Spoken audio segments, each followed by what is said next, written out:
Here I have Nissan Ariya NISMO, and let me show you how to change the line sensitivity level. So at the very beginning, let's start by using the dashboard behind the steering wheel. Then you need to navigate here by using both buttons on your steering wheel, the left and right arrow. Let's, for example, use the right arrow a few times to highlight the last option, which is settings. Now press the OK button. So the OK button is under the scrolling wheel. You need to just press this scrolling wheel.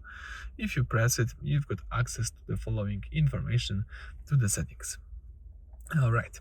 So from settings, you need to scroll down to the second option, which is driver assistance. Let's press the driver assistance by using OK button. Then scroll down to choose here line assist. So let's press OK again, and from line assist you can scroll down to select the third option, which is line sensitivity.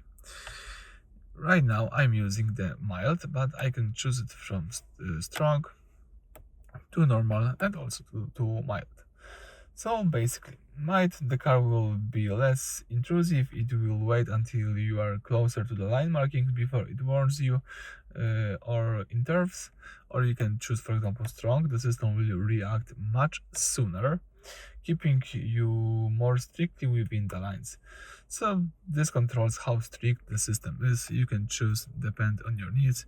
If you would like to choose something, simply highlight this and press OK to confirm it. Alright, so that's it for this video. Thank you for watching. Please consider to leave a like. Bye.